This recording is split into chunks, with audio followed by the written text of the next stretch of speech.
देखा जाए तो शिव के लिए स्टैन सबसे बड़ा कंपटीशन है।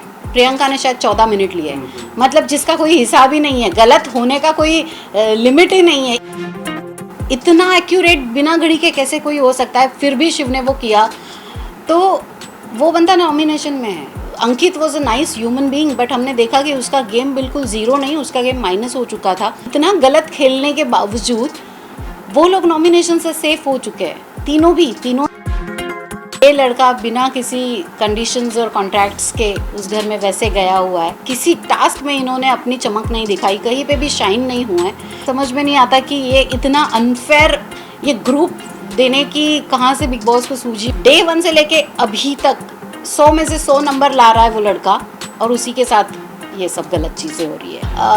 प्रियंका को देख लो, ये लोग इतनी लड़ाइयाँ करते, घर में इतना शोर होता है, इतने सारे शोरगुल के बीच में, मतलब ये जो एक अलग ग्रुप था वो हमेशा एक दूसरे की इज्जत उतारने पे मतलब कायम लगे रहते थे। अगर बाकी की बहुए कलर्स का फेस है तो हमारा शिव जनता का फेस है, और वो हमेशा जनता का रिप्रेजेंटेटिव रहेगा। हम लोग तो मिलते ही रहते हैं हमेशा। मोस्टली मुझे शिव को काफ़ी जगहों पे एक साथ बुलाया जाता है फॉर द इवेंट्स, फंक्शंस, और हमारा जो भी फैमिली फंक्शंस होते हैं, कभी गणपति होता है, दिवाली होती है, what ever it is, he is always part of it. And जब भी हम लोग मिलते हैं, हमारी एक ही बात हमेशा होती रही है कि शिव को हमेशा से हिंदी बिग बॉस में जाना था। सबसे पहले तो मराठी बिग बॉस से पहले वो हमेशा हिंदी बिग बॉस का ही सपना देखता आया है, और जब उसे जाना था और उसे बुलाया भी गया था इससे पहले, तब एज अ वाइल्ड कार्ड बुलाया गया था। और मैंने हमेशा कहा था कि ये गलती कभी मत करना एज अ वाइल्ड कार्ड जाने की, हमेशा जाओ तो एज अ फ्रेश कंटेस्टेंट जाना। और बस उसने वो एक पॉइंट हमेशा याद रखा। और डे 1 से जो धूम मचा रहा है शिव उस घर में, टिल डेट, जब अब लास्ट हफ्ता चल रहा है, फिनाले वीक ऑलमोस्ट हम पहुंच जाएंगे, कल से फिनाले वीक में होंगे, तो he is rocking. And I am very sure कि मेरा भाई लाइट्स ऑफ करे बिना आएगा नहीं वापस। Yes definitely. जिस दिन मैं घर में गई थी और मैंने पहले 2 टास्क ही परफॉर्म किए थे, तभी से घर के ही सदस्यों ने मुझे टॉप 5 में हमेशा देखा। उन्होंने जब भी घर में रैंकिंग हुआ करती थी तो मुझे वो रैंक मिला था कि मैं टॉप 5 में डेफिनेटली होंगी। बट कभी कभी बिग बॉस भी ऐसी चाल खेल देते हैं, घर में कुछ ऐसी चीज़ें हो जाती है कि अनएक्सपेक्टेडली आप बिल्कुल फिनाले के नज़दीक पहुंच जाते हो और आप घर के बाहर होते हो। माइंड ब्लोइंग, मतलब शिव की जर्नी ऐसी रही है कि Shiv will be the example for he setting a bar की जो सालों सालों तक याद रखा जाएगा कि अगर प्लेयर हो, इंसान हो बिग बॉस के घर में, तो वो ऐसा हो जो मतलब एकदम निडर होके और डे 1 से एकदम फ्रंट फुट पे खेल रहा है। वो कभी उसने बैक सीट ली नहीं, हमेशा फ्रंट फुट पे आके अपना ओपिनियन रखा है। अब तो जब काफ़ी जगहों पे निकल भी चुकी है ये बात, कौन किसके क्या कॉन्ट्रैक्ट्स है, ये लड़का बिना किसी कंडीशंस और कॉन्ट्रैक्ट्स के उस घर में वैसे गया हुआ है। Contract in the sense show में आने का कॉन्ट्रैक्ट डेफिनेटली होता है, बट उसके अलावा के जो कॉन्ट्रैक्ट्स होते हैं वैसा बिना किसी कॉन्ट्रैक्ट के वो वहाँ तक पहुँचा है। और ये इतनी बड़ी बात है मेरे लिए, बिकॉज आई कैन अंडरस्टैंड कि वैसे बिना किसी कंडीशन के आप घर में जाते हो और फिर भी इतनी देर तक सरवाइव करते हो, वो कितना मुश्किल है। हमने देखा है बाहर गए हुए लोग भी वापस आए हैं बिकॉज उनके कॉन्ट्रैक्ट्स शायद वैसे होंगे इस वजह से आउट हुए कंटेस्टेंट भी घर पे आए, ऊपर से प्राइज़ मनी भी लेके गए। उनकी वजह से प्राइज़ मनी भी कटी है। अभी कल ही मैं देख रही थी, कल का जो एपिसोड है, बिग बॉस ने टास्क दिया, 2 ग्रुप बनाए उन्होंने, और 2 ग्रुप में प्राइज़ मनी जीतने की उन्होंने ये की। मतलब ये पहली बार ऐसा होगा शायद बिग बॉस में कि किसी पर्टिकुलर इंसान को इतनी प्राइज़ मिलेगी और किसी पर्टिकुलर इंसान को इतनी प्राइज़ मिलेगी। मतलब इतने भेदभाव पे उतर चुके हैं अब ये लोग कि जिसे चाहते हैं प्राइज़ मनी दिलवाना ज़्यादा, उसे ज़्यादा प्राइज़ मनी। हालांकि प्राइज़ मनी गई भी किसकी वजह से, ये आप अगर गौर तलब करेंगे, अंकित को बचाने के चक्कर में प्रियंका ने प्राइज़ मनी 25 लाख गंवाए, टीना को बचाने के चक्कर में शालीन ने 25 लाख गंवाए, पर शिव ने किसी के लिए बजर नहीं दबाया था। उसने तो उल्टा वो गए, इनकी बेवकूफ़ियों की वजह से जो प्राइज़ मनी गई थी उसे वापस लाने के लिए जो एक टास्क हुआ था जिसमें कोड देने वाले थे बिग बॉस, वो लॉकर का कोड जिसमें प्राइज़ मनी होगी, इसने अपनी कैप्टनसी की दावेदारी नहीं ली और उसके बदले में कोड लिया वो प्राइज़ मनी के लिए। जबकि ये जो बाकी दूसरे कंटेस्टेंट्स हैं इन्होंने कैप्टनसी की दावेदारी ली थी, इन्होंने प्राइज़ मनी को ज़ीरो इम्पोर्टेंस दिया था जब प्राइज़ मनी आ रही थी या बचा सकते थे, तब नहीं लिया। और अब देखिए जिन लोगों की वजह से प्राइज़ मनी घटी है उन लोगों को अब जब वो जीतेंगे तो उनको फुल प्राइज़ मनी होगी, और जब मेरा भाई शिव जीतेगा जिसकी मुझे फुल गारंटी है उसे कम प्राइज़ मनी मिलेगी। ऐसा ऐसा क्यों? तब तो कोई ग्रुप में डिस्कशन नहीं था, सिर्फ एक बंदे के ऊपर वो डिसीजन था, एक जन डिसाइड कर सकता था। तब सब सारे घर वालों पे क्यों नहीं वो डिसीजन सौंपा गया फिर कि क्या इसे बचाने के लिए आप प्राइज़ मनी वो करेंगे? जब उनकी मर्जी आई एक एक बंदे ने बजर दबा के प्राइज़ मनी गवा दी, जबकि वो प्लेयर ऐसे थे कि वो उस घर में रहने के लायक भी नहीं थे, अच्छे प्लेयर्स भी नहीं थे। Ankit was a nice human being, but हमने देखा कि उसका गेम बिल्कुल ज़ीरो नहीं, उसका गेम माइनस हो चुका था, फिर भी उसे बचाने के चक्कर में और इस स्टेज पर आकर इतने दिनों तक टिक कर इतनी मेहनत कर अब शिव के हिस्से की या स्टैन के हिस्से की प्राइज़ मनी घट रही है। That is so unfair of their part कि बेचारों के साथ ऐसा अन्याय क्यों? अब नॉमिनेशन का टास्क भी इस हफ्ते जो हुआ, क्या आपने देखा है कि फॉर एग्ज़ाम्पल जो बच्चा शुरू से लेके आज तक बिल्कुल पढ़ाई में ज़ीरो रहा है, ओके, जो अर्चना, प्रियंका, ये लोग जो कभी कोई टास्क नहीं जीत पाए, किसी टास्क में इन्होंने अपनी चमक नहीं दिखाई, कहीं पे भी शाइन नहीं हुए, वो लोग टास्क गलत करने के बावजूद, मतलब किसी ने 12 मिनट लिए, किसी ने 7 मिनट लिए, किसी ने और पता नहीं कितने 12, 7 और प्रियंका ने शायद 14 मिनट लिए, मतलब जिसका कोई हिसाब ही नहीं है, गलत होने का कोई लिमिट ही नहीं है। इतना गलत खेलने के बावजूद वो लोग नॉमिनेशन से सेफ हो चुके हैं, तीनों ने भी गलत टास्क किया। और जिस बंदे ने सबसे एक्यूरेट टास्क किया, शिव का टाइमिंग था 9 मिनट 10 सेकेंड। इतना एक्यूरेट बिना घड़ी के कैसे कोई हो सकता है? फिर भी शिव ने वो किया, तो वो बंदा नॉमिनेशन में है। MC स्टैंड 10 मिनट उसने लिए, ऑलमोस्ट क्लोजर टू 9 मिनट, वो नॉमिनेशन में है। सो समझ में नहीं आता कि ये इतना अनफेयर ये ग्रुप देने की कहाँ से बिग बॉस को सूझी, और इतना गलत कैसे, मतलब अन्याय की भी कोई हद होती है यार, नाइंसाफ़ी की भी कोई हद होती है कि जो बंदा टास्क कर रहा है शुरू से लेके एंड तक, इतने डिस्ट्रैक्शंस, इतनी चीज़ें हुई, उसके बावजूद वो डे 1 से लेके अभी तक 100 में से 100 नंबर ला रहा है वो लड़का, और उसी के साथ ये सब गलत चीज़ें हो रही है। So I am not happy with that, but कोई बात नहीं, वो टिकट टू फिनाले ना जीते, कोई बात नहीं, वो नॉमिनेट हो जाए, ट्रॉफी वही जीतेगा। That was the best thing in the house. Otherwise बाकी दूसरे ग्रुप को आप अगर देखो, सौंदर्या को देख लो, अर्चना को देख लो, टीना और शालीन को देख लो, प्रियंका को देख लो, ये लोग इतनी लड़ाइयाँ करते, घर में इतना शोर होता है, इतने सारे शोरगुल के बीच में, मतलब ये जो एक अलग ग्रुप था वो हमेशा एक दूसरे की इज्जत उतारने पे मतलब कायम लगे रहते थे। जहाँ तक मैंने प्रियंका का गेम अभी तक देखा है, उसने अपने साथ जितने लोग थे उन सबको बेइज्जत किया है, उनकी बेइज्जती कर करके वो लोग बेचारे अपने ही दोस्त के हाथों बुरी तरह बेइज्जत मतलब वो एक कुछ है ना शेर, बड़े बेआबरू निकले तेरे कूचे से, तो ये सब अपने ही दोस्त के हाथों इतने बेइज्जत होके घर से बाहर निकले हुए सारे के सारे। और यहाँ पर देखिए आप देखिए कि इतने कॉम्पिटिटिव शो में भी जहाँ पर सैनिटी भी अपनी सैनिटी खो दे, ऐसे शो में कोई अपने लोग हमेशा अपने दिल के करीब रखता है, चाहे जैसी भी सिचुएशन आए। इन लोगों ने कभी एक दूसरे से गिले शिकवे इस तरीके से नहीं किए। अगर कुछ एक दूसरे के लिए लगा भी, कोई चीज़ खटकी भी, तो साइड में आके शांति से बैठ के उन्होंने बात की है, एक दूसरे को समझा है, एक दूसरे के पॉइंट ऑफ व्यू एक दूसरे से शेयर किए बिना तमाशा बनाए। अगर इन दूसरे ग्रुप की बात की जाए, अगर ये मंडली है तो उसे मैं झंडली कहूँगी।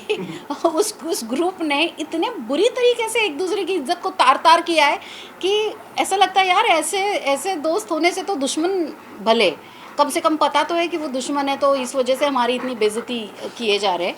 बट जिस तरीके से इन लोगों ने अपने दोस्तों को ट्रीट, डिस्टर्बेंस नहीं आई मतलब अनफेयर तो सी देखिए हो ही जाता है। और हम शुरू से लेके एंड तक देखते ही रहते हैं कि कहीं कहीं जगहों पे वो दिखती है, फेवरिज्म पता चलता है।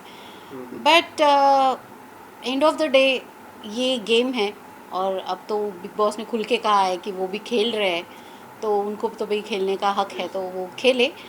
बट ये है कि अगर बाकी की बहुए कलर्स का फेस है तो हमारा शिव जनता का फेस है, और वो हमेशा जनता का रिप्रेजेंटेटिव रहेगा, ना ही किसी सिर्फ पर्टिकुलर चैनल का। शिव ने तो बहुत जेंटली किया है वो टास्क, मतलब शिव अगर जिस तरीके का शिव रोडीज़ और बिग बॉस करके आया है, जो कि बहुत डिफ़िकल्ट शोज़ रहे हैं ये, मतलब इस सीज़न में अगर देखा जाए तो वैसे टास्क हुआ ही नहीं। मतलब जब सीज़न ख़त्म हो रहा है तो आखिरी टास्क जो है वो एक्चुअल बिग बॉस के जैसे टास्क होते हैं वैसा टास्क आया है।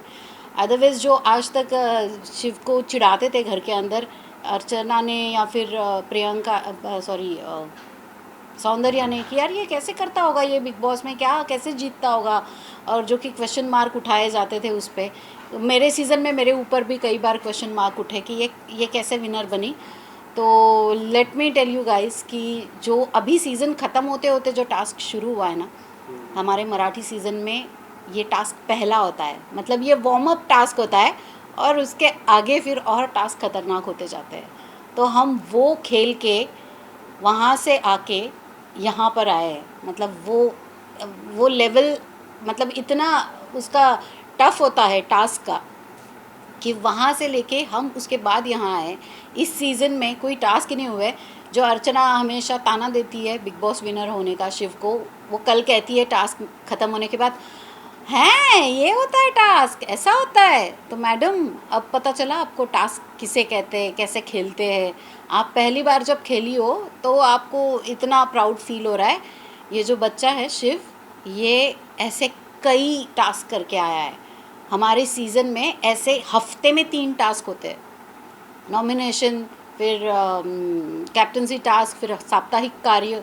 ये हफ्ते के 3 करते करते 15-16 हफ्ते हम वो टास्क खेल के फिर हमें वो ट्रॉफ़ी मिलती है। तो उस ट्रॉफ़ी की थोड़ी तो इज्जत रखिए। जब आप घर के बाहर आएंगी, अर्चना जी या फिर सौंदर्या जी देख रही होंगी, जिन्होंने भी बिग बॉस के मराठी विनर्स पे क्वेश्चन मार्क्स उठाए, उनके लिए ये मेरा कहना होगा कि किसी अगर आपको टाइम मिले, खैर अब तो आप बाहर आ जाओगे तो आप लोगों के पास टाइम ही टाइम होगा, इसके बाद तो शायद ही आप बिज़ी होंगे, तो आप देखिएगा कैसे होते मराठी सीज़न, फिर आपको पता चलेगा शिव कैसे जीता था। देखा जाए तो शिव के लिए स्टैन सबसे बड़ा कंपटीशन है, सबसे बड़ा competition, because stand is a one more genuine player, जो कि हम अग्री करते हैं कि बहुत ही लेट खेलना शुरू हुए हैं। बट अब जब वो खेलना शुरू हुआ है तो उन्होंने गैर सीधा 6th ही डाला है। तो शिव की सबसे बड़ी कंपटीशन आई थिंक स्टैन है, और शिव के बाद अगर मेरा उस घर में इस वक्त अगर कोई फेवरेट है तो दैट इज़ स्टैन। जो भी होगा फिर वो उसे मैं विनर कहूँगी ही नहीं, क्योंकि फिर ऐसे मैं कहूँगी बैठे बिठाए ही उनको अगर ट्रॉफ़ी दी जाती है तो मेरी नज़रों में वो विनर होगा ही नहीं। एक आखिरी सवाल, अगर शिव जब भी आपसे मुलाकात करते सबसे पहला आप क्या कहोगे उनसे, और सबसे पहला किससे दूर रहने को कहोगे इन रियल लाइफ? मैं शिव को सबसे, जब वो बाहर आएगा और फिनाले के बाद जब मैं उसे मिलूँगी उस ट्रॉफ़ी के साथ, तो मैं उससे यही चीज़ कहूँगी कि I am so proud of him, I am really really proud of him, because it was not easy. बिना किसी एमजी के, बिना किसी एक्टिंग के स्ट्रॉन्ग बैकग्राउंड के, वो लड़का वहाँ पे गया है, खेल रहा है, दिल से खेल रहा है, दिल से रिश्ते बना रहा है, दिल से सब कुछ निभा रहा है, दिल से उस घर में एक एक पल वो जी रहा है। और यहाँ तक कि उसकी जो जर्नी रही है वो आसान नहीं है। तो मैं उसे यही कहूँगी कि I am really proud of him. और मैं कहूँगी दूर रहने की कोई ज़रूरत नहीं है किसी से, क्योंकि शिव इतना पॉजिटिव बंदा है कि अगर वो अपने साथ किसी को दोस्त बना लेता है तो वो निगेटिव को भी पॉजिटिव में बदलने की ताकत रखता है। तो शिव को किसी से डरने की ज़रूरत नहीं है। आप देखिए जैसे जैसे शिव का ग्रुप बढ़ता गया, जो लोग शुरू में बहुत गलत नज़र आ रहे थे वो भी अच्छे लगने लगे। सो शिव का ऑरा ही ऐसा है कि वो ताकत रखता है कि किसी निगेटिव बंदे को भी वो के तो बस आराम से घोड़े पे बैठ के आ जाना बारात में, जोक्स अपार्ट। बट शिव जैसा लड़का है, आई एम वेरी श्योर उसकी मेरी जो भाभी होगी वो डेफिनेटली बहुत अच्छी होगी, सुलझी हुई होगी। और सबसे बड़ी चीज़ उसमें ये होगी कि वो बहुत ही वैल्यूज़ रखने वाली होगी, फैमिली से बहुत प्यार करने वाली होगी, शिव की तरह ही अच्छे और नेक दिल की होगी। तो बस हमें इससे ज़्यादा और कोई एक्सपेक्टेशन नहीं है, और मैं ढूंढूंगी ऐसी भाभी अपने लिए। एज अ व्यूवर मुझे लगा कि शिव और उसकी टीम ने तो टॉर्चर किया ही नहीं। स्टैन ने तो बस वो आते जाते सिर्फ ऑयल डाल रहा था, साबुन डाल रहा था, और स्टैन शायद वैसा बंदा है भी नहीं कि वो किसी को तकलीफ़ देना पसंद करेगा। वो सिर्फ हाथ छुड़ाने की कोशिश कर रहे थे। निमृत ने एक दो बार फिज़िकली हाथ छुड़ाने की कोशिश की, या फिर वो उसकी रस्सी खींचने की, हार्नेस खींचने की कोशिश की, वो थोड़ा गलत था। बट शिव की तरफ से अगर मैं ये टास्क देखूँ तो शिव ने बहुत ही एक्चुअली जेंटली खेला, और मैं एक्चुअली इस बात से खुश नहीं हूँ कि वाई शिव ने टॉर्चर नहीं किया। बिकॉज शिव सिर्फ कान में गुदगुदी कर रहा था, जो प्रियंका कह रही थी कि बाद में टास्क के बाद प्रियंका ने भी कहा कि अरे नहीं, मुझे कोई तकलीफ़ नहीं हो रही थी, मैं तो बस ऐसे ही कर रही थी, झूठ मूठ बोल रही थी कि मेरा कान फट जाएगा या ऐसे। वो तो मैंने उसे बिज़ी रखने के लिए किया था। इट प्रूव्स, इवन जैसे ही टास्क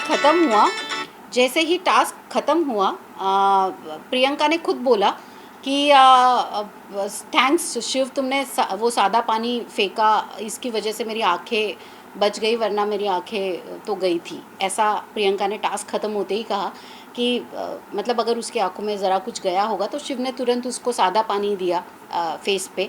तो इट शोज़ कि शिव नहीं है वैसा कि वो किसी लड़की के साथ एक लेवल क्रॉस करके, लिमिट क्रॉस करके जाए। इनफैक्ट जैसे ही बिग बॉस ने कहा कि टास्क ख़त्म हो चुका है, Shiv was the first one जिसने सबसे पहले प्रियंका को सहारा दिया, क्योंकि वो जो हार्नेस है वो उसमें इलास्टिक लगी रहती है, और जब आप उसे अचानक से छोड़ते हो तो आप होती है संभावना कि आप धड़ाम से जाके पीछे आप खींचे जाओ और गिर जाओ। तो Shiv was the first one कि उसने पहले प्रियंका को पकड़ा कि वो गिर ना जाए या उसे चोट ना लगे। तो Shiv is that kind of a person. But Shiv को थोड़ा हार्श होना चाहिए था टास्क में, जो वो हुआ नहीं ज़रा भी।